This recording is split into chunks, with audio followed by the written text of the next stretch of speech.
Selamat malam, Assalamualaikum warahmatullahi wabarakatuh. Sugeng Dalu dan mohon maaf kita terlambat 1 jam. Makasih pada Mbak Diah, Mas Winde, Mas Bonet, Mas Tino.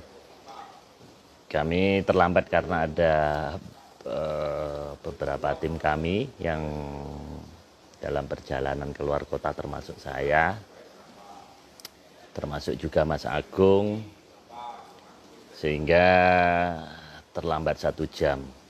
Namun demikian kami tetap berusaha on air karena sesuai schedule yang sudah kita persiapkan. Apabila kita tunda-tunda nanti akan semakin panjang. Saya masih nunggu, jadi kita ngobrol sedikit, masih nunggu ke Mas Agung masuk. Ada salah seorang rekan yang tanya perbedaan Atlantis dan Lemuria. Mohon di scroll IG Live sebelum-sebelumnya. Kita sudah pernah membahas itu. Nah ini Mas Agung, akunnya lain ini, coba ini. Stage Agung Bima, oke. Ya, Mas Nogo sudah join. Halo, ya. Mas Agung. Halo. Tadi suara jelas, Mas. Jelas. Nah. Tadi di HP satunya kok nggak bisa masuk ya? Jadi, iya, makanya saya lihat akunnya memang agak aneh ini. Ini makanya ganti yang satunya. Oke. Makanya kok agak lama tadi. Saya juga pindah dari kamar ke lobi. Saya lagi di Bandung nih, Mas. Gitu. Moga-moga sinyal bagus. Gimana mie-nya? Masih kepedesan, Mas? masih agak keringetan ini, Pak. Oke, Mas Agung. Saya juga punya ini, Mas, tapi ini red wine, Mas. Nah, wah, mau dong, Pak. Mau banget itu. Nanti saya kirim. Saya punya langganan murah. Oke, Mas, kita lanjutkan, Mas. Langsung saja, Mas. Kemarin kita bahas Armada Mandala Darat yang episode 1, sekarang episode 2. Ini episode yang tayang yang ke-22. Kita selesaikan, Mas, malam ini yang Mandala Darat karena masih ada laut, udara, galaksi. Nanti nggak selesai-selesai. Ini slide berikutnya. Kemarin Maguwo, ini ada Kuta Tandingan. Ini apa, Mas, ya? Maksudnya? Kuta Tandingan. Nah. Itu ada daerah Kerawang itu, Pak, namanya Kota Tandingan. Dan di Kota Tandingan itu sudah atau kalau kata banyak orang di sana, itu nanti bahwa ibu kota negara kita nanti akan ada di situ nantinya. Nantinya. Dan itu berarti ada sesuatu yang sudah dipersiapkan dekat sana, tapi tidak bisa dilihat orang saat ini gitu. Di Kota Tandingan. Tapi ya itu kan. Kira-kira di lokasi itu ada apa, Mas? Ada keistimewaannya apa dibandingkan daerah lain? Kalau lokasinya sih, kalau yang saya perhatikan, yang pernah kita datengin atau kita coba ukur sudut perubahan mataharinya itu sekitar 3 km dari lokasi itu malahan ya. Jadi di lokasi itu memang ada sesuatu yang agak aneh sih. Kadang-kadang matahari kelihatan bergerak vertikal ke atas di jam-jam tertentu gitu. Jadi itu yang saya katakan sebagai wilayah yang berarti ini mungkin Kota Tandingan yang dimaksud gitu. Karena dengan berjalannya keadaan mungkin saja kan nama wilayah itu mungkin bergeser pelan-pelan gitu. Ini gara-gara merico ini, Pak. Jadi agak serak. Oke, Mas. Monggo diteruskan. Jadi asal ilmunya nggak hilang aja, Mas. Gara-gara merico ilmunya malam ini jangan hilang dong. Gimana, Mas? Jadi di lokasi itu di daerah yang saya katakan tadi itu memang di sana kadang-kadang kelihatan ada kendaraan mewah masuk keluar dan tidak bisa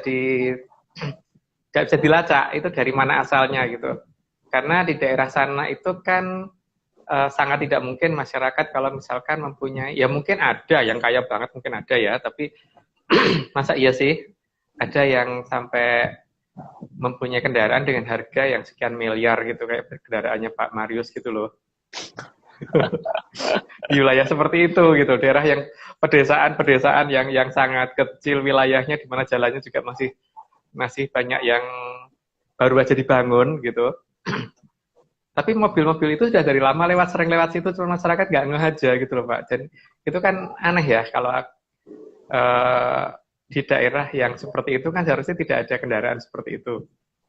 Yang kalau misalkan ketemu mobil-mobil yang wajar gitu, mungkin mobil-mobil yang kayak ini daerah mana Mas? Di daerah mana? Dekat kota Tandingan. Jadi masih agak ke timur sedikit, ke timur agak selatan dari kota Tandingan ada wilayah seperti itu Pak. Jadi di mana di situ kadang-kadang ketika kita lagi lewat, loh ada kendaraan mewah, kalau kita ikutin nggak tahu gimana kita lupa, tahu-tahu loh kok nggak ada gitu. Dan Mas, kendaraan ini mewah itu kalau diuji dengan peralatan modern kira-kira ada memungkinkan nggak Mas? Supaya nggak kelihatannya mistis gitu. Ya memungkinkan banget Pak, sangat memungkinkan sekali. Jadi justru kan kita waktu itu pernah memberitahukan bahwa uji coba itu kalau bisa malah menggunakan peralatan yang sangat sederhana aja. Sederhana itu ya pistol air, batu dilempar, itu sederhana kan Pak. Kan kalau pistol ditembakkan gitu kan harusnya lintasannya seperti apa, jadi nanti kita pasang kamera dari samping untuk melihat lompatannya seperti apa gitu. Batu juga seperti apa. Kalau peralatan itu Mas Briagus yang kemarin itu, yang punya alatnya itu. Yang pakai untuk Oke Mas, itu di daerah mana Mas itu? Dekat kota Tandingan, kira-kira 3 km dari kota Tandingannya, yang kita ini. Jadi kita tidak menemukan titik yang spesifik di kota Tandingan, tapi begitu 3 km sebelah timur agak selatan dari kota Tandingan, kita menemukan ada yang agak aneh di sana sih. Kota Tandingan itu di mana Mas? Kerawang. Oh. Kerawang Pak. Oke. Mas, kita teruskan Mas, nanti nggak keburu lagi. Ini ada lagi Kuta Kelambu, ini apa lagi nih Mas? Nah, di kota Kelambu juga dekat Kerawang, Pak. Namanya aja deh Kelambu. Kelambu itu kan artinya ditutupin, toh, Pak. Di Kelambu. Jadi memang ada sesuatu di sana, kan. Jadi yang kita bicarakan ini kan sebenarnya tentang beberapa tempat yang sudah mereka persiapkan dan beberapa tempat yang mereka pakai untuk pos, markas, dan sebagainya. Yang saat ini tidak bisa kita lacak, gitu, kalau dengan kondisi normal, gitu. Kecuali kalau kita waspada dan kita orangnya usil seperti saya gitu, jadi kemana-mana bawa alat-alat yang kadang-kadang dianggap orang nggak wajar gitu, seperti pistol air gitu kan. Itu baru mungkin kita baca. Karena kalau pakai kompas atau melihat matahari mungkin kurang ini ya, begitu matahari yang mendatar tegak lurus gitu, jadi bukan parabol, itu mungkin memang agak jadi kurang inilah, kurang. Kalau tidak merekam langsung dan itu kamera dipasang stuck cukup lama gitu, butuh memory card yang gede emang. Nah, Mas Agung dan tim itu bisa menemukan titik-titik yang dicurigai ada sesuatu kekuatan kosmis di situ, itu dari mana Mas? Dari penelitiannya, modelnya gimana? Menggunakan apa? Kok bisa tiba-tiba di situ gitu? Ada beberapa hal yang kita curigai ya. Jadi pertama ada dalam Serat Sahabat Kediri, ada beberapa nama wilayah yang disebutkan di situ, dan nama wilayah itu kadang-kadang tidak sama persis, tapi nama-nama itu kadang-kadang akan ada relevansinya ketika kita rubah bahasanya. Jadi di Babat Kediri misalkan masih diterjemahkan menggunakan bahasa Jawa kekinian, ada yang agak kawi sedikit. Tapi kalau kita kita cari padanannya dalam Sanskerta, ketemu nama desanya gitu loh. Misalkan seperti itu yang pertama. Terus yang kedua, yang jelas ya pasti Menyan itu yang nomor 1 sih Pak. Itu yang nomor 1 sih. Karena langkah yang paling gampang itu kan, misalkan kita ada pusaka yang kita gunakan gitu, kan tinggal kita tanya toh Pak, ini daerah kamu dulu pernah dipakai siapa, dipakai di kerajaan mana, terus buktinya apa, kerajaannya di mana, dan cara ngelihatnya gimana, dia pasti akan nunjukin. Itu baru pusaka ya, apalagi kalau bisa ketemu dengan pemiliknya gitu. Ya, seperti Pak Marius, kalau misalkan 3.000 tahun lagi ditanya sama anak yang hidup di 3.000 tahun lagi, kan Pak Marius akan memberitahukan dengan jelas di mana Jakarta, di mana Istana Negara pasti akan jelas. Walaupun Pak Marius bukan kepala negara kan. Jadi yang ditanya sebenarnya Pak, masalahnya kan saat ini diabaikan. Informasi dari sesuatu yang seharusnya malah bisa gampang diperoleh itu kan ketika kita bertanya dari sumber yang bisa diajak bicara. Tapi kan saat ini kan sumber yang bisa diajak bicara ini dianggap nggak ada. Yang tidak mampu komunikasi ya. Jadi ketidakmampuan komunikasi dan kemampuan bahasa yang paling utama. Oke. Ini masalah keris ini kita sesi khusus, Mas. Kita jangan bahas terlalu dalam, nanti nggak selesai lagi. Nah, ini berikutnya ini reok, Mas. Ini apa hubungannya, Mas? Dengan daerah-daerah tadi. Ya, reok. Kan ada banyak nama-nama wilayah dengan pasukan Mandala yang macam-macam gitu. Seperti tentara kita yang di Indonesia saat ini itu kan ada pasukan khusus, ada pasukan Denjaka, ada pasukan kavaleri kuda putih, ada pasukan grup mawar, gitu-gitu kan. Nah itu ada pasukan seperti itu. Dan itu pasti akan punya ininya sendiri, cara sendiri untuk mencoba untuk memberitahukan ke masyarakat bahwa mereka ada gitu. Ya, tapi masalahnya kan di sini memang kondisi mereka itu ada dua macam. Jadi mereka tidak seluruhnya ada yang manusia, tapi memang ya ada yang dari Ariloko yang mereka rekrut kan juga ada. Sehingga pemberitahuan ini seolah-olah adalah hanya dari golongan mereka yang di Kajiman atau Ariloko, tapi sebenarnya mereka ada yang dari wilayah yang tidak itu gitu. Tapi mereka itu sebenarnya sudah ngasih tahu kita ada di sini loh, gitu loh Pak. Yang basisnya ini kekuatan kita, misalkan Aji Senggoro Mantan gitu, Reok Montorogo wujudnya seperti itu. Kita ada di sini dan kita ada di daerah pegunungan. Kita di pegunungan yang bentuknya seperti itu, seperti yang digendong sama reoknya itu. Jadi itu yang harusnya mereka cari. Tapi kan masalahnya ketika ada salah penerjemahan ya, bahwa itu hanya menjadi sisi kebudayaan titik, gitu kan.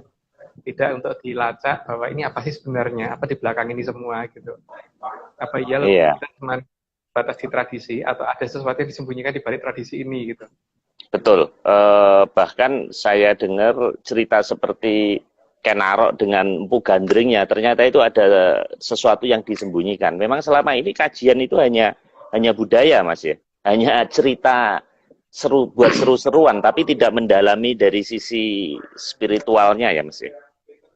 Yang paling jelas ini Pak, misalkan ada pembahasan tentang beberapa mantra. Mantra itu kan password itu sandi. Sandi itu kalau misalkan mungkin bentuk bahasanya tidak mutu, tapi ya itulah sandi gitu loh. Seperti kalau kita punya komputer gitu, kita bikin password, misalkan passwordnya apa? Misalkan kita nasi goreng gitu. Ya memang apa namanya sandi itu enaknya yang bikin gitu. Jadi bukan kemudian itu harus diartikan, tidak. Tapi yang terjadi saat ini adalah kebanyakan orang mencoba mengartikan sandi tersebut sampai jadi tidak ada gunanya lagi gitu. Jadi ya seperti misalkan apa namanya Windows gitu. Kalau Windows itu dengan jendela sama artinya gitu, jendela gitu sama. Tapi kalau misalkan sandinya Windows kita tekannya jendela yang nggak akan terbuka.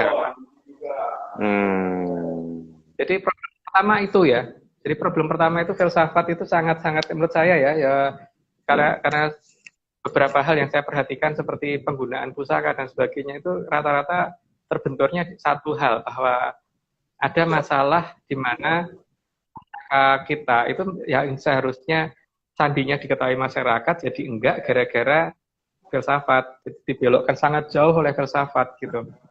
Sebagai Wahyu Hastobroto dalam salah satu Hastobroto itu kan menunjukkan bahwa satu orang yang dimomong sama 8 dewa. Salah satunya ada Baruno. Baruno itu dewanya laut. Nah, diartikan dewanya laut itu diartikan sebagai lautan itu kalau misalkan kedatangan kotoran dari manapun akan tetap bening. Sehingga orang yang ketempatan Wahyu Hastobroto mendapat masalah apapun harus selalu bisa berpikir jernih.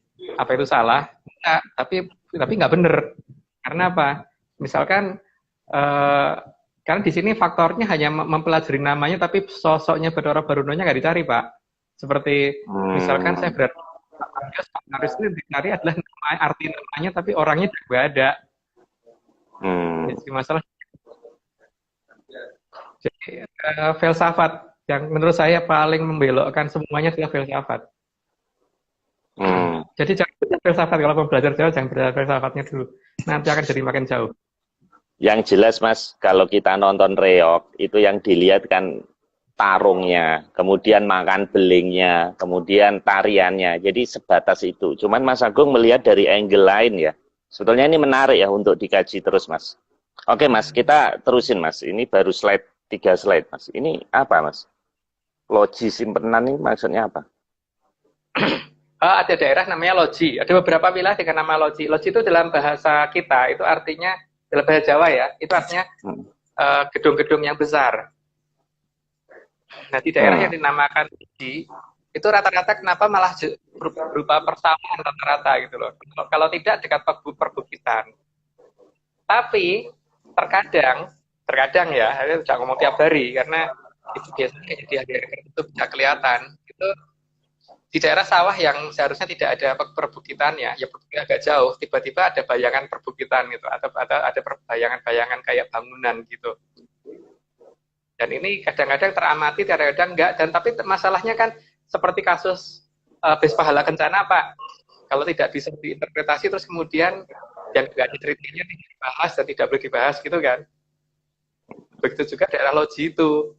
Kalau kelihatan ada bangunan-bangunan tiba-tiba tapi cuma beberapa detik ya dianggap masyarakatnya mengigo gitu kan. Jadi memang ada beneran, cuman masalahnya pas pada saat bocor aja baru kelihatan gitu. Sengaja dibocorkan oleh mereka atau memang sedang ada kesalahan dari yang jaga garis batas gitu kan. Maka karena seringnya terlihat wilayah itu seperti itu, maka kemudian dinamakan loji. Gitu. Dan itu tidak cuma di satu tempat. Yang terdekat dengan tempat saya ada di arah timur Cibubur, ada daerah namanya Loji juga. Itu juga seperti itu kasusnya. Sampai kita tungguin dari pagi ketemu malam, ketemu pagi gitu. Kita tunggu sampai mobil kita parkir cukup lama di sana untuk ngamatin pas di tengah sawah ini gitu kan. Kita rame-rame kan nggak masalah waktu itu. Sampai akhirnya satu ketika kelihatan gitu sekitar jam 4:30 pagi. Itu diabadikan pakai kamera itu bisa nggak Mas? Telat Pak kita sayangnya, harusnya bisa, cuman masalahnya kita telat. Harusnya mending pasang kamera handycam. Jadi kalau handycam itu kan terus-menerus nyala gitu loh. Karena kalau jebret kan pada saat jebret itu masih ada apa enggak kan kita enggak ini. Karena itu cuma sebentar sekali. Tapi kalau handycam kan cepat kerekam gitu loh. Memang tidak setiap hari itu loh masalahnya Pak. Kita sedang mencoba mencari durasi waktunya itu loh yang sedang kita cari. Dan itu tidak perlu puasa 40 hari Mas ya, sebelum melakukan pengamatan itu. Pak, di sini yang saya kadang-kadang bingung ya, kalau pembukaan Pancaindra dihubungkan dengan puasa itu saya paling bingung. Seperti misalkan Pak Marius untuk menggerakkan tangan kalau nggak makan bisa nggak sih Pak? Nggak nyambung kan? Ajaran kita tuh gitu loh, digeser ke hal-hal yang bukan pada tempatnya gitu loh. Misalkan orang untuk bisa mencium untuk anak kan butuh kesehatan, maksud malah nggak makan itu kan nggak nyambung. Iya. Makanya dulu kan sebelum berangkat sekolah sarapan dulu gitu kan ya. Bukan. Nah bukan puasa dulu loh. Oke Mas, kita lanjutkan Mas. Ini bantar kuning Mas. Ini apa lagi? Bantar itu gapura. Bantar itu dalam bahasa Sanskerta artinya gapura. Kuning itu kuning, tapi dalam kebiasaan orang Jawa, nyebut kuning itu berarti emas. Berarti ada bantar cemerlang di sana, itu gapura cemerlang di sana, tempat yaitu tadi mobil yang lewat di daerah kota wisata ke timur, itu kan seharusnya sudah tidak ada mobil mewah ya. Jadi mobil mewah itu terakhir kota wisata kan Pak, karena ya orang yang punya kendaraan seperti itu harusnya levelnya memang kota wisata atau paling enggak legenda wisata gitu kan. Daerah yang dari Cibubur kan itu paling timur ya, paling timur legenda wisata. Bahkan di perumahan sebelah timurnya lagi kan itu sebenarnya nggak ini ya. Kalau Avanza masih mungkin Pak, Avanza atau apa namanya Jimny gitu masih mungkin lah, atau mungkin Camry itu masih mungkin. Tapi kalau Range Rover seri 7 gitu udah aneh menurut saya loh. Kenapa mobil sih Mas? Mereka kenapa menggunakan mobil untuk masuk ke alam kita? Karena supaya tidak dicurigain kan Pak. Siapa yang akan curiga kalau mereka yang menggunakan kendaraan seperti itu? Nggak akan ada yang perhatiin. Kecuali kalau orangnya iseng kayak saya ya, mungkin mobil apa kok ada kak mobil ginian ke arah sana gitu, ya saya ikutin. Itu rata-rata menghilang di daerah Bantar Kuning. Oke Mas, kalau ini Gunung Salak ada apanya nih Mas?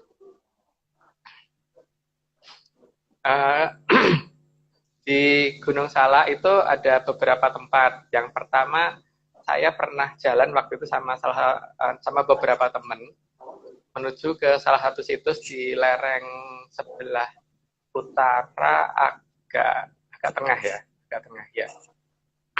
Sekarang kalau misalkan Pak Marius naik gunung sama turun gunung harus cepat mana Pak? Turun ya. Sekarang kalau naik gunung itu butuh naik, walaupun tidak sampai puncak ya, kita memang tidak sampai puncak, cuma menuju ke suatu situs. Suatu situs yang kita namakan sendiri karena penduduk waktu itu kita tanya belum tahu namanya apa gitu. Naik gunung itu butuh waktu 1,5 jam, turunnya 3 jam tuh gimana Pak Marius? Padahal turunnya kita berlari-lari. Yang aneh nggak? Nah itu waktu itu saya ke sana itu dengan beberapa orang, ada yang bawa kamera, cuman sayangnya waktu itu kan saya sudah ngomong bahwa handycam itu tolong pada saat berangkat diarahkan ke depan, nanti pada saat pulang diarahkan ke belakang, supaya kita bisa membedakan mana wilayah-wilayah yang hilang. Karena pada saat berangkat pasti kita dibantu, tapi pada saat turun kita nggak akan dibantu, karena turun kan gampang, nggak buang tenaga banyak-banyak gitu loh. Berangkat kan berhenti, bentar istirahat gitu kan. Itu 1,5 jam, tapi turun sampai lari 3 jam. Kenapa tidak dilakukan penelitian kalau sudah mencurigai di satu tempat? Kenapa nggak kita terus secara konsisten terus biar tuntas gitu loh Mas? Itu cuaca Pak. Problem pertama cuaca. Karena di pegunungan itu cuaca tidak menentu. Yang pertama itu, dan ketahanan semua orang tidak sama. Dan waktu itu mayoritas yang ikut perempuan. Jadi kita nggak berani untuk terlalu lama di sana. Yang pertama. Terus yang kedua, posisi parkir kendaraan. Posisi parkir kendaraan, kita tuh nitip di rumah orang. Kalau kita pergi terlalu lama, nggak enak juga sama yang kita titip di kendaraan. Ya, dengan masyarakat sekitar. Maksud iya ini naik berhari-hari, ntar malah disusul orang, Pak. Kita meneliti suatu wilayah, tapi nanti disusul orang karena dikira hilang di sana, gitu kan. Jadi banyak hambatan di situ, banyak hambatan yang sifatnya ini. Tapi minimal beberapa titiknya kita udah tandain dengan GPS lokasinya sini. Oke, berarti nanti perlu penelitian lebih lanjut. Mas Agung, ini sebelum dilanjutkan ada yang tanya, ini terpaksa harus saya break karena apa? Karena kan kita untuk memuaskan para pecinta Atlantis tetap akan kita layani walaupun ya, tidak 100%, dan untuk membuktikan bahwa kita ini tidak ada skenario jadi pertanyaan akan kita jawab. Mau tanya Mas Agung, sejak kapan Atlantis menutup diri dari kita? Nah, ini gimana Mas kalau ada yang nanya kayak gini? 500 tahun yang lalu Pak, itu ada perjanjian, tapi bukan Atlantis dengan kita yang ada dengan perjanjian, tapi dengan Majapahit lah yang ada dengan perjanjian. Cuman alasannya apa saya nggak mau membuka di sini karena ini bisa jadi sara nantinya.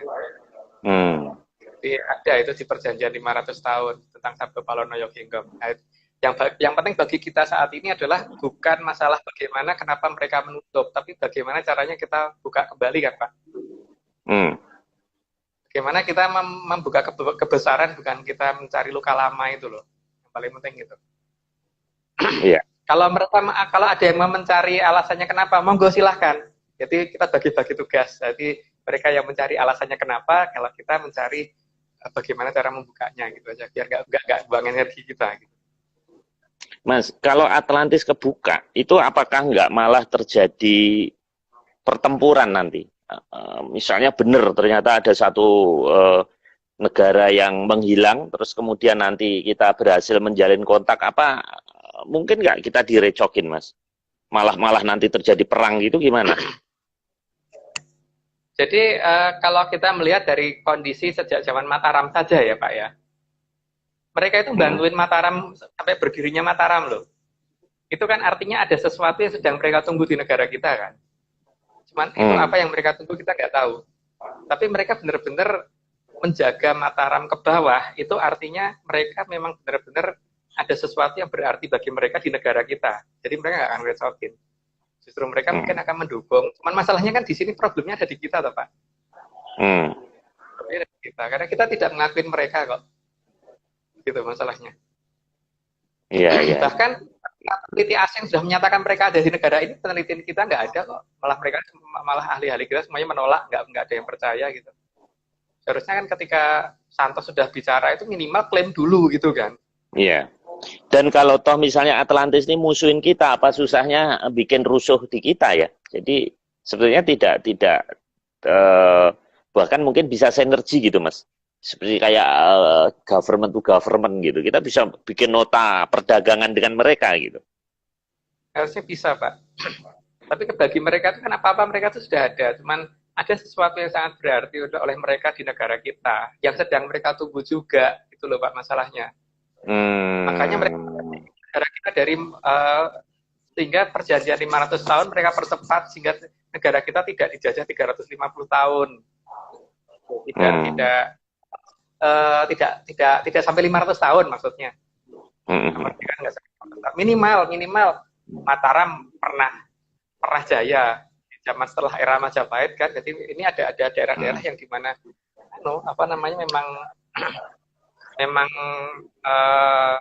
500 tahun ini mereka upayakan tidak semuanya, tidak seluruh waktunya untuk membuat kita jadi hancur itu. Ada kalanya mereka membantu kita memang. Cuman kitanya nggak mau dibantu. Oke. Mas, kita lanjutkan. Nanti kita bahas 3 bulan lagi di Zoom saja. Ini hanya untuk memuaskan para penanya. Karena kalau nggak kita tanya, kita jawab, nanti kan yang bagus tuh acara tuh spontanitas ya, jadi tidak ada latihan, itu nggak ada di sini. Ini Mas, Kebumen ini ada apa Mas? Ada sesuatu kah di sana? Nama Kebumen kan berarti daerah yang dikebumikan, daerah yang ditutupin toh Pak. Berarti kan ada wilayah yang ditutupin, tapi jangan salah bahwa kita jangan efek mericonya masih jangan salah kalau coba diminumin wain Mas. Coba minumin wine mungkin lebih. Kirim Pak ya. Itu tak kasih minggu alamat depan saya kirim. Saya kasih alamat ya. Sama Mas Nogo nanti saya kirim ke Jogja. Ya. Oh, Mas Nogo nggak suka Pak. Kayaknya udah bosen dia. Jadi kita aja. Oke Mas. Oke Mas. Apa jadi Mas? Kebumen. Problemnya itu kesalahan kita kalau melihat itu adalah sesuatu yang ditimbun. Bukan, tapi sesuatu yang dikebumikan. Itu sesuatu yang ditutupin, jadi sesuatu yang di hidden gitu loh. Aktif. Maka ada daerah namanya Kulon Progo gitu kan. Kulon itu kan barat Progo, Praga, baratnya Praga gitu kan. Ya, ada di baratnya bagian yang Praga kan. Ini ada Sukabumi. Tadi setelah Kebumen ada sama Sukabumi. Sama aja Pak. Sama artinya itu. Sama aja artinya. Sukabumi kan juga artinya begitu kan. Sukabumi kan berarti disembunyikan, dikubur. Tapi kalau dalam bahasanya yang saya tahu, itu berarti disembunyikan. Iya. Jadi ada sesuatu Mas ya di situ Mas. Kalau di Gunung Halimun apa Mas? Gunung Halimun itu kan dulu pernah jadi ada legenda tentang kerajaan Malwapati itu yang kemarin Pak Marius tanyakan. Jadi ada kerajaan Malwapati, tempatnya Sang Prabu Angling Darmo yang kena sabdone Sang Prabu Sri Haji Joyoboyo sehingga wilayah itu menjadi tidak terlihat. Gitu. Itu nanti bisa dilacak mulai dari situsnya Prabu Gentar Bumi, tapi bukan tepat di satu Prabu Gentar Bumi ya. Jadi kalau sudah sampai situsnya Prabu Gentar Bumi, cari getarannya ada di sebelah mana, harusnya ada di arah selatan mengarah ke daerah Desa Ganesha. Lucu kan Pak nama desanya Ganesha gitu. Iya, nama-namanya aneh.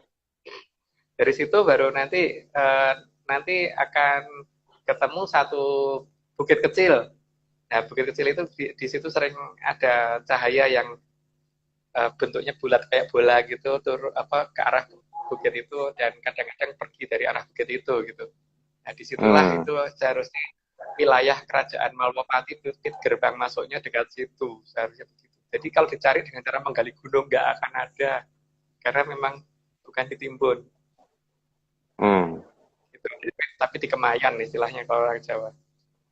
Ini Gunung Halimun ini adanya di mana Mas? Di Banten ya? Selatan Gunung Salak. Arah Sukabumi, Pak. Jadi utaranya Pelabuhan Ratu. Dari Desa Ganesha naik ke atas gitu. Kok nama-namanya mesti kayak Majapahit sih Mas? Ganesha, Halimun iya. kok. Memang iya. Tempatnya Parahyangan, Pak. Tempatnya Parahyang. Gitu. Itu memang ada di daerah sini, bukan di daerah. Ya, nggak tahu yang di Jawa Timur itu apa. Nggak mau ngomongin aja deh. Ada yang marah. Oke. Iya. Rupanya banyak sekali ya titik-titik aneh ini Mas. Mohon nanti setelah COVID itu gimana Mas ya caranya ya meneliti daerah-daerah itu Mas ya. Bisa supaya ada progres ya. Ini sementara saya sudah jalan dengan beberapa teman ke beberapa wilayah sih. Karena kemarin kita mencoba mencari tempatnya Mahesa Suro.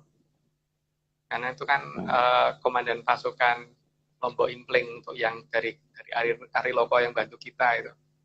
Dan ketemu sih di dekat Gunung Pancar. Jadi ada legenda yang diarahkan ke Jawa Tengah, tapi sebenarnya ada di Jawa Barat gitu, Pak.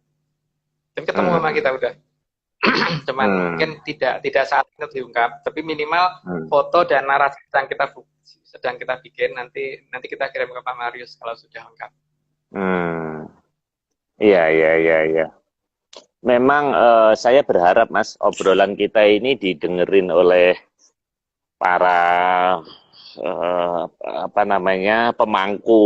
Kan sekarang ini dinamis sekali ya pemerintah ya, artinya kita appreciate ya, ada Kemenparekraf, ada macam-macam. Sebenarnya hal kayak gini ya kita simpati lah. Sebenarnya ini event ini upaya kita supaya ini saya pengen ngorek di otak Mas Agung dan timnya itu apa? Karena tidak ada yang bisa meneruskan. Nanti kalau tiba-tiba Mas Agung ditelan alien atau UFO ya ini siapa yang menerusin? Jadi saya sebetulnya pengen sedemikian sebanyak mungkin mendokumentasikan supaya apa yang Mas Agung punya itu terpapar di sini, walaupun mungkin kebenaran nanti waktulah yang membuktikan gitu. Dan saya berharap kan ya di teman-teman kita kuliah dulu sekarang sudah yang di pemerintahan kan sudah menduduki jabatan-jabatan yang bolehlah eselon 1, eselon 2, kepala balai penelitian, setidaknya upaya Mas Agung ini ada perhatian lah ya bagaimana cara bentuk supportnya gitu. Toh apa bedanya dengan UKM gitu loh. Jadi kalau UKM dapat sampai sekian ratus triliun gitu loh, bahkan ada yang kur aja 190 triliun loh kredit itu di dalam pemulihan ekonomi nasional gitu. Kenapa saya malah kadang-kadang berpikir gini Mas ya, supaya kita dapat bantuan, kita bikin koperasi atau UKM seolah-olah bikin kerupuk gitu Mas, biar kita dapat dana, terus sebetulnya itu dananya ya untuk penelitian ini gitu, dan tetap kita laporkan gitu.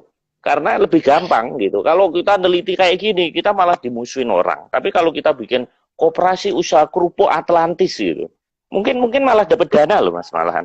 Kesian aja mungkin. Gitu loh. Iya gitu. Ini, Pak, kita ya wajib. Ada dua faktor Pak di sini. Jadi faktor pertama yang pasti akan membuat orang nggak suka itu adalah satu bahwa tiga faktor. Yang pertama adalah masalah sejarah negara kita, kalau saya tidak sampai 1% yang benar. Yang pertama, ini pasti akan bikin problem banyak ya. Pertama. Yang kedua, masalah geologi. saya tidak percaya dengan data geologi yang ada saat ini, karena menurut saya negara kita bukan the ring of fire dengan pembuktian yang waktu itu kita lakukan. Kenapa kita ceritakan waktu itu. Yang ketiga, tentang beberapa orang yang sudah saat ini dianggap sebagai patokan untuk hal-hal yang sifatnya Jawa, terutama yang berhubungan dengan filsafat.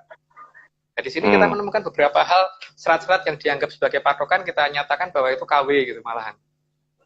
Karena orang belajar seperti apapun yang bisa nanti hanya jadi orang baik, tapi nggak jadi sakti, Pak. Kita belajar tentang serat-serat itu gitu. Coba saja, kalau nggak percaya, saya tidak akan menyebutkan serat itu apa ya, tapi coba aja yang diungkap oleh banyak orang saat ini, beberapa serat yang bahkan mungkin sampai diseminarkan, diwebinarkan, coba deh, apa bisa bikin sakti, karena di situ justru inti masalahnya tidak ada. Jadi seperti halnya gini Pak ya, gimana mungkin orang bisa matematika kalau belajarnya tuh belajar moral gitu loh. Matematika itu bukan moral gitu, tapi kalau nggak belajar matematika ya nggak bisa matematika gitu. Jadi bukan karena orang bisa matematika berarti dia suci, itu bukan, tapi karena memang ya belajarnya bener gitu. Tapi kalau ini kan kebanyakan di situ. Orang buka panca indera kok puasa itu loh, buktinya gerakin tangan aja orang belum kuat kalau nggak makan Pak. Itu problem Pak. Itu yang masih saat ini penggeseran tradisi sangat jauh, sehingga hal yang ditutup pertama kali ada 2, mata sama telinga. Ini tidak pernah diungkap. Bagaimana supaya mata ini bisa terbuka dan telinga ini bisa terbuka, ini gimana? Itu enggak. Kalau dengan puasa ya enggak, bukan itu. Iya. Ini memang out of the box. Oke Mas, ini ada masih beberapa, kita teruskan. Ini gambar Gatot Kaca Mas ya? Ya, Gatot Kaca, memang penggambaran Gatot Kaca itu kan sebagai orang yang bisa terbang. Dia punya baju Ontokusumo gitu kan. Nah, di sini onto itu artinya kan suatu baju yang kebal senjata. Nah, di sebelah timur dari Cibubur Pak, ada daerah namanya Ontojoyo. Jadi di Antajaya ini ada beberapa wilayah yang cukup aneh. Jadi kalau ke sana pokoknya kalau ke sana pasti akan menemukan daerah yang kayak gimana ya, setengah remeng-remeng, setengah gimana. Pokoknya kalau ke sana ini membuat kita jadi kayak terhalusinasi sendiri gitu loh. Jadi kayak ada dengung sesuatu yang membuat kita jadi menuju ke suatu wilayah yang aneh gitu loh. Ada daerah namanya Antojoyo, terus nanti ada daerah namanya Buana Jaya dan sebagainya. Nah, di sini masalahnya yang kita ini kan adalah Ontojoyonya ini, karena di situ kan memang berarti kan emang ada daerah tempat penyembunyian itu, penyembunyian pasukan Ontojoyo itu. Pasukan Mandala itu salah satunya itu. Seperti TNI namanya Mandala gitu. Nah, sekarang TNI AD, ada apa-apa kan banyak Pak. Nah, itu sekarang kan ada divisi Ontojoyo, ada divisi yang Senggoro Macan dan sebagainya, macam-macam. Arti Mandala sendiri sebetulnya apa, Mas? Pasukan khusus. Harusnya pasukan yang terpimpin. Makanya di sini emang hal-hal seperti ini harus dicari. Jadi tidak hanya diem, tidak hanya kemudian sejarah nyatakan nggak ada ya nggak ada. Ya jangan. Jadi sejarah nggak ada, cari. Sebetulnya sejarah salah, kan? Harusnya kita begitu. Dan cara nyarinya juga harus menggunakan cara-cara yang digunakan orang zaman dulu gitu. Jadi kalau mereka menyembunyikan dengan cara seperti itu, ya berarti kita harus melacak dengan logika yang waktu itu mereka lakukan. Jangan kemudian menggunakan logika yang ada saat ini, nggak akan kena. Misalkan dengan posisi matahari terbit, dengan cara mengukur kompas, dengan cara nembakin pistol air kayak orang gendeng aja masih trot gitu. Begitu loh, ini kok harusnya lurus ke sana sih, agak jauh kok ini cuma gitulah itu. Langsung di situ kita harus berhenti agak lama gitu. Oke, Mas. Ini gamelan. Apa Mas hubungannya dengan armada Mandala Darat, Mas? Di atas gamelan itu kan ada nogo, Pak. Dan di ukiran-ukirannya pasti ada nogo. Ada ini memang. Nah, nogonya pakai ini semua kan. Kalau dalam bahasa Jawa itu olor. Dan olor itu biasanya yang digunakan Raja Mataram untuk ketemu dengan raja yang di sana, ratu yang di sana, gitu, yang jemput. Nah, biasanya olor itu diundang dengan beberapa hal, salah satunya dengan gamelan, gitu. Makanya untuk mengingatkan masyarakat, untuk mengingatkan generasi di bawah ini, gunakan ini supaya olor bisa olor tuh biar ngerti koordinat kita ada di sini sehingga mereka dia jemput kemudian dibawa ke sana, dikembalikannya lagi di situ. Gitu. Ya. Itu ada ininya, makanya di Keraton Taman Sari kan juga gitu, di depannya pasti ular naga 2 kan. Semua gamelan kan di Pelangkan Pusoko dan sebagainya gitu kan. Pelangkan itu tempat naruh keris, naruh tombak, naruh payung dan sebagainya itu. Di bawahnya kan pasti ada naogonya, Pak. Karena memang itu yang kenapa jenis binat apa spesialnya nogo ini, Mas? Pertama, dia ditakutin orang. Jadi biar tidak semua orang yang berani dekat. Yang pertama itu. Terus bentuk badannya yang licin, yang cukup besar, itu bisa menghalangi gelombang laut kiri kanan. Sehingga ketika gerbang jalan masuk itu diarahkan menuju ke daratan kita, sehingga seperti HB9 waktu itu mobilnya bisa terbang di atas air karena ditarik dari sana kan. Tapi ombaknya kanan kiri dijaga sama itu. Itu kan penggambarannya dari Taman Sari, Pak. Untuk masuk Taman Sari harus pakai itu gitu kan, kanan kirinya gitu. Iya. Itu Pembayun temannya Pak Marius pasti punya cerita dari eyangnya ya. Pak D-nya AB9 itu. Iya. Karena kalau HB9 ke sana pasti pakai. Iya. Dan kalau keris pun itu sebetulnya nogo juga, Mas ya. Hewan yang dipilih kalau keris itu sebenarnya lo-nya itu nogo, Mas ya. Tergantung, Pak. Tergantung, tidak semuanya. Tidak semuanya. Ada yang iya, ada yang tidak. Kalau seperti Nogo Sosro, namanya sudah Nogo Sosro, ya iya. Tapi kan tidak semuanya. Kalau misalkan Kebo Lajer, itu kan nggak mungkin, Pak. Namanya sudah Kebo. Terus Kebo itu kan nggak mungkin. Kebo Skuterem itu kan nggak mungkin. Pakai semua.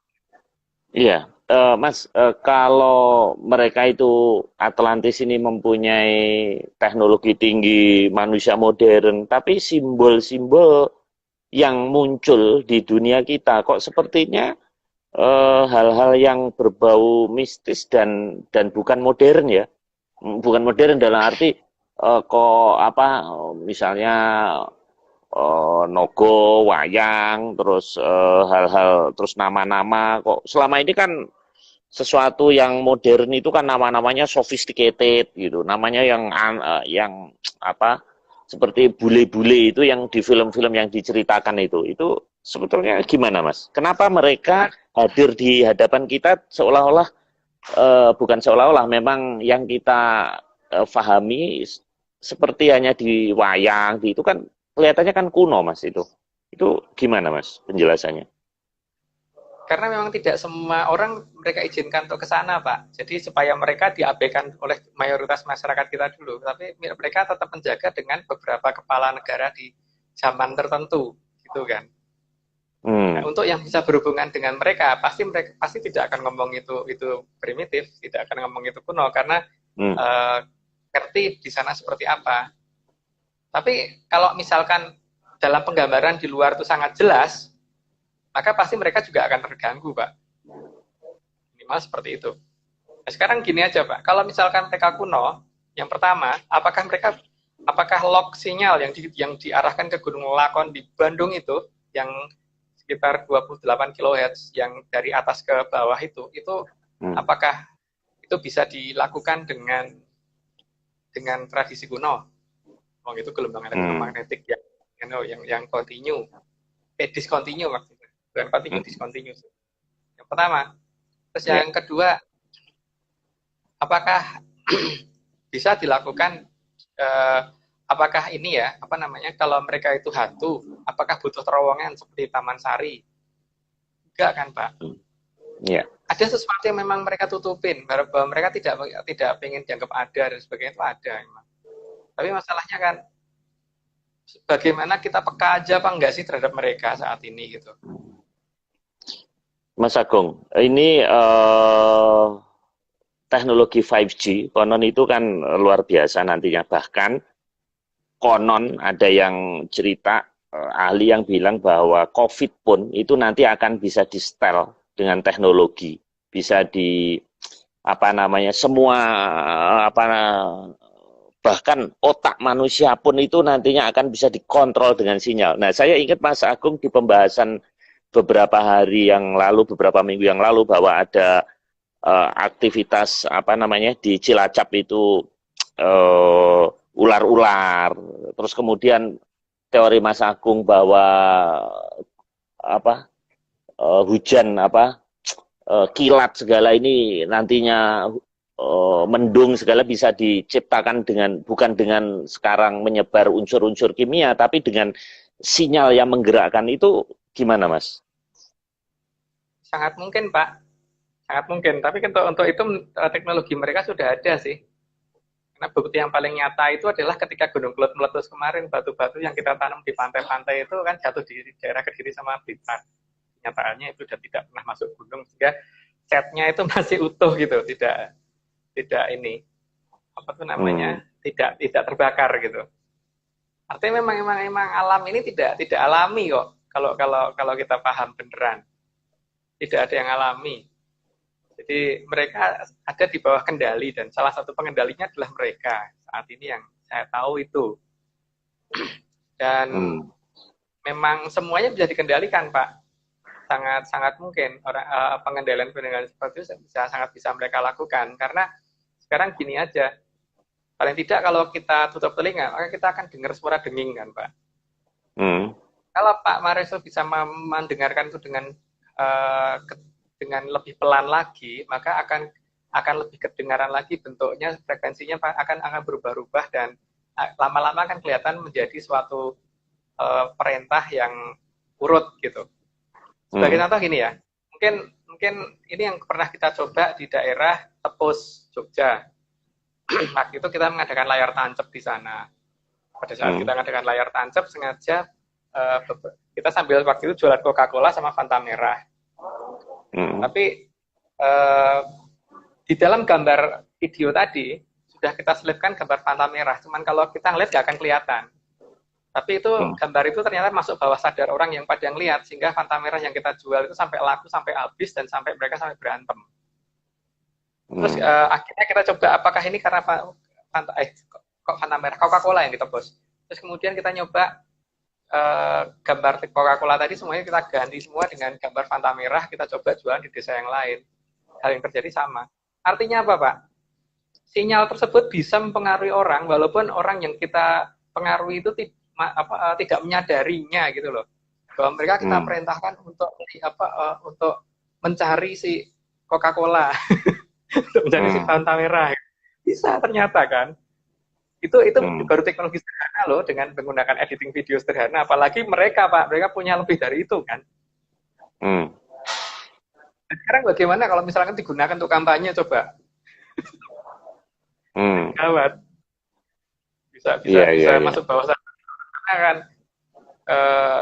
Ketika apa namanya satu frame 1 detik itu ada, kalau di apa namanya Final Cut itu, program Final Cut itu ada sekitar 26 frame, kalau nggak 30 frame gitu, saya lupa ya.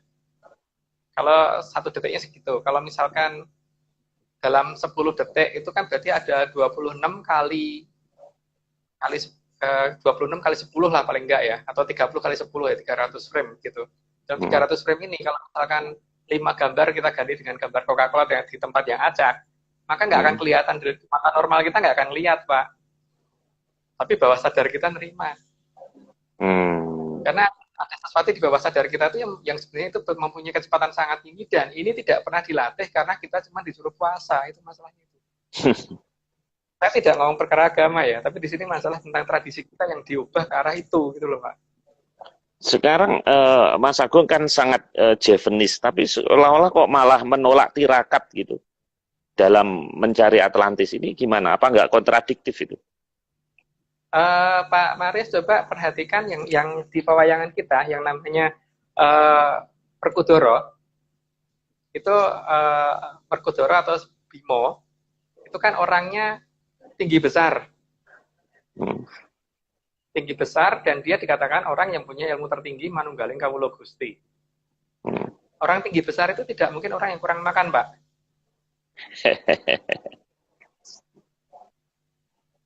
Ya kan? Iya, iya, iya, iya, iya. Saya tidak anut tirakat, tapi di sini titik awalnya bukan itu kok, itu loh masalahnya. Hmm. Jadi belajar moral penting, ya Pak ya. Hmm. Tapi itu bukan matematika. Gitu. Jadi kalau tidak bisa matematika karena belajarnya moral, itu bukan karena orangnya kurang suci atau karena orangnya kurang prihatin, bukan. Apalagi kalau misalkan mau belajar matematika, tapi latihannya yang dipelajari pelajaran moral plus puasa, nyambung nggak Pak? Nggak kan? Yang Ya. terjadi saat ini seperti ini, dan itu terjadi di semua wilayah kita. Jadi ini meleset semua dari tradisi awal. Tradisi kita bukan itu gitu loh sebenarnya. Akhirnya Perkudoro kan Oke. badannya tinggi besar, bukan orang Ya. kurus. Ya. Oke, Mas, masih ada 3 slide, masih 11 menit. Kita selesaikan dulu, Mas. Ini ada kelompok, Capek-capean. ya, capek-capean. Apa, Mas, ini, Mas?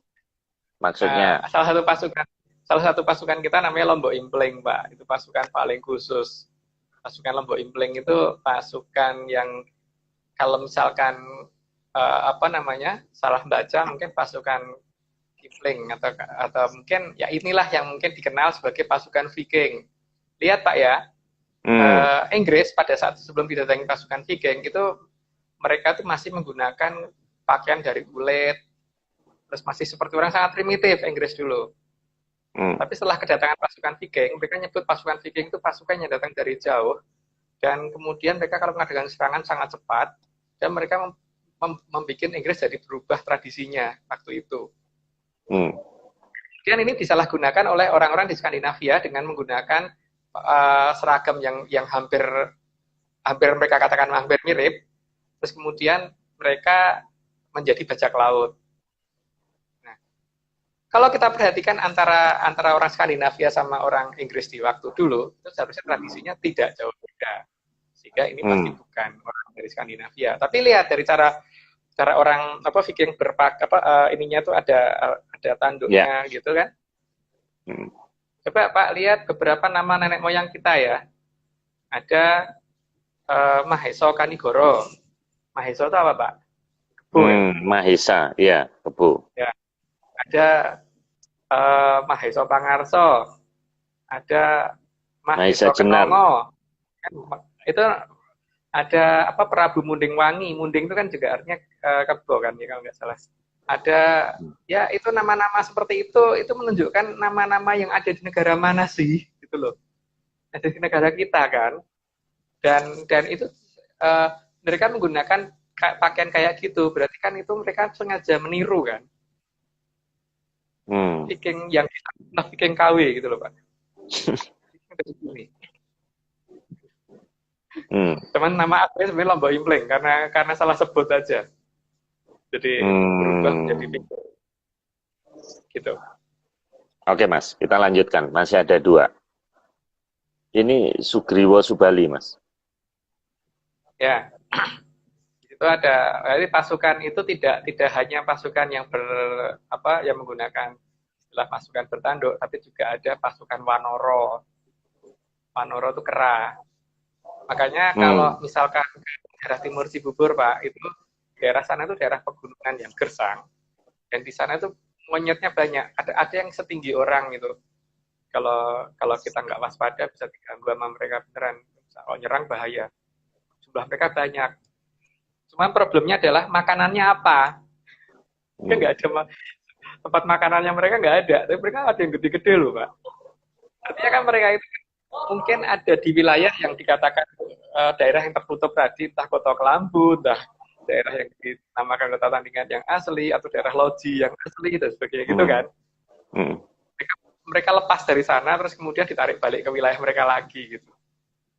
Sekarang kalau monyetnya ada dalam jumlah segitu besarnya dan mereka nggak mengganggu penduduk, ya kadang-kadang mereka mengganggu penduduk tuh, ya. Tapi kan kadang-kadang tidak tiap hari, karena monyet itu butuh makan tiap hari kan, bukan tiap tahun, tapi tiap hari gitu.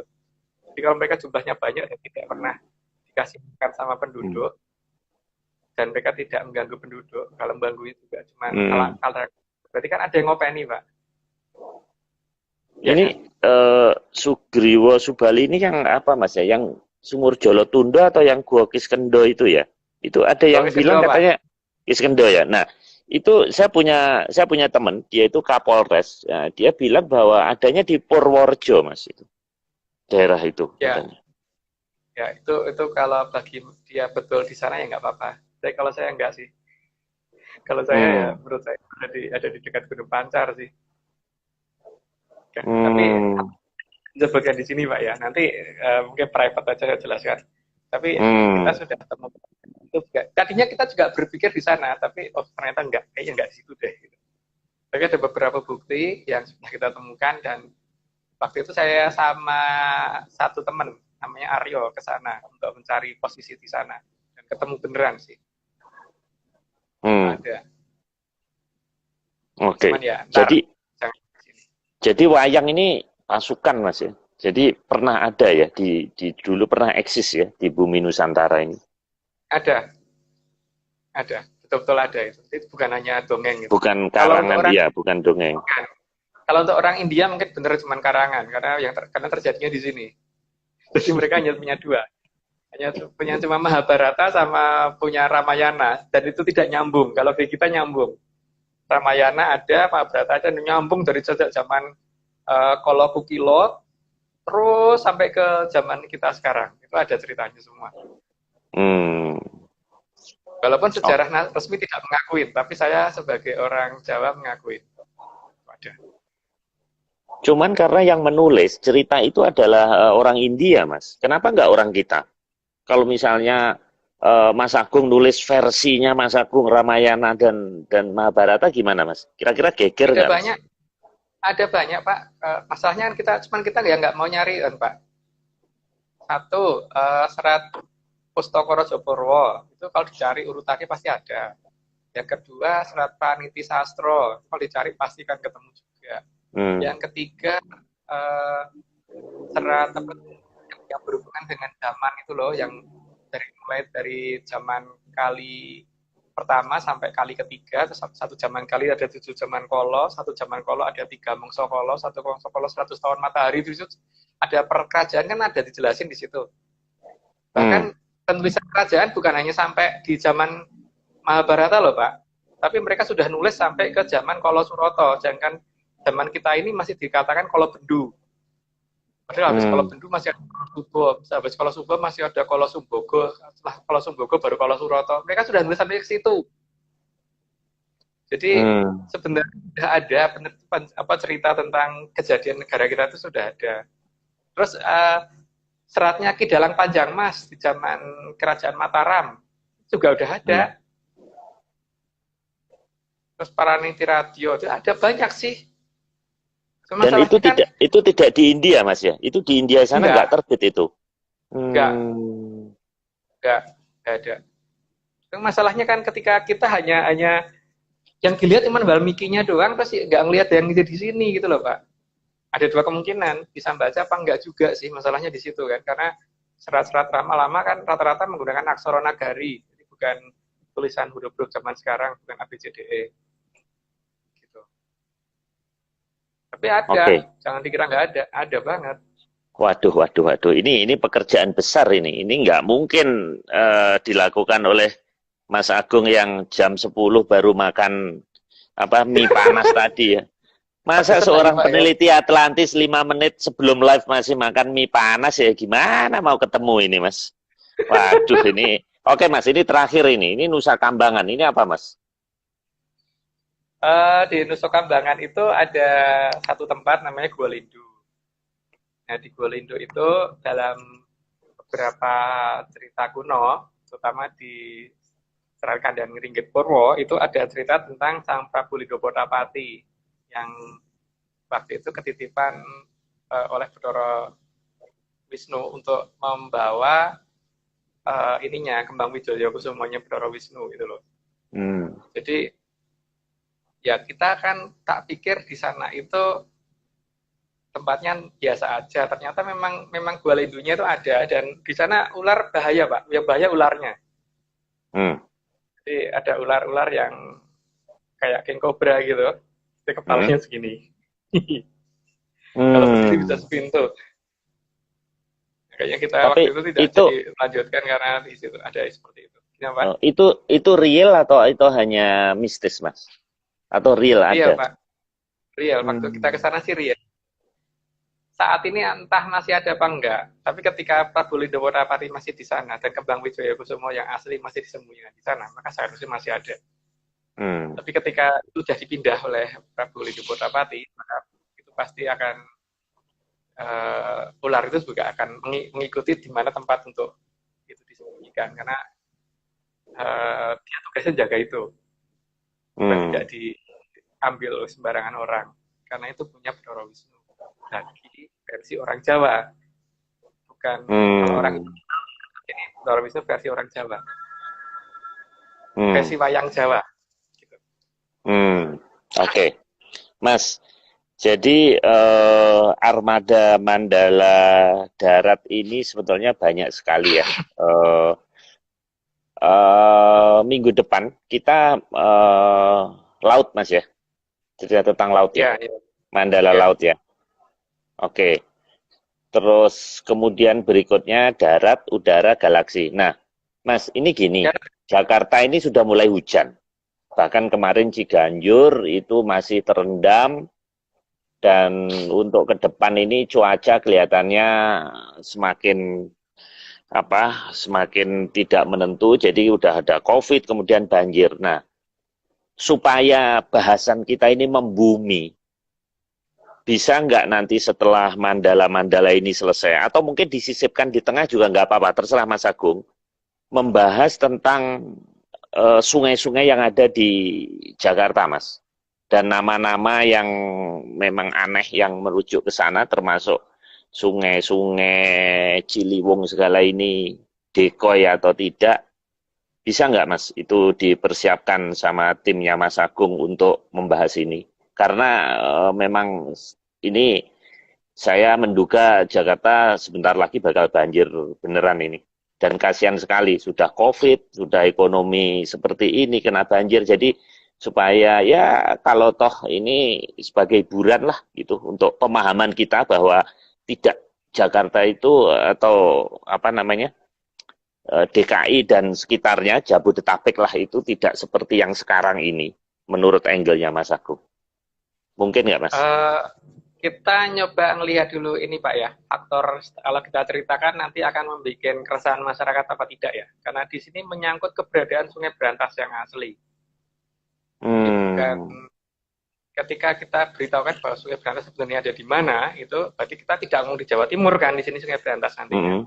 Jadi apakah nanti akan membuat suatu polemik yang ini, makanya sebenarnya kita sudah setuju sih kalau ibu kota segera dipindah gitu. Dan masalahnya kan ketika ini kita ungkapkan, bisa kontraproduktif nggak dengan acara ini gitu loh. Nantinya malah banyak orang marah-marah dan sebagainya, walaupun nanti kita benar gitu kan. Walaupun pada akhirnya nanti kita benar. Oke, Mas, mungkin diturunkan levelnya, seperti dulu Mas Agung pernah bahas bahwa banyak nama-nama air ya, seperti kayak rawa buaya, kemudian pintu air Mas, nama-nama itu kan nama-nama bendungan hilir. Jadi kalau ngelihat itu berarti ya jangan heran kalau Jakarta memang banjir. Seperti juga pakar budaya kita juga pernah, pakar Betawi ya, waktu itu pernah menceritakan seperti itu. Tapi dari angle Mas Agung, karena ini sebentar lagi banjir, jadi saya pikir kita perlu tahu lah itu. Setidaknya struktur geologi Jakarta ini seperti apa menurut versi Atlantisnya Mas Agung. Ya, sebenarnya kalau bendungan Waringin Sabto ini diaktifkan kembali itu problemnya akan teratasi. Cuman masalahnya kan di sini kalau kita ungkapkan keadaan yang sebenarnya, nanti ketika tahu bahwa Sungai Berantas yang lebarnya 8 km lebih ini ada di dekat tempat kita, nanti yang ada jadi masalah kayak kontraproduktif ya Pak. Atau mungkin kita cari waktu kita bicara private dulu untuk kita bicarakan bahwa ini layak dibicarakan yang mana gitu. Mungkin video call atau apa gitu.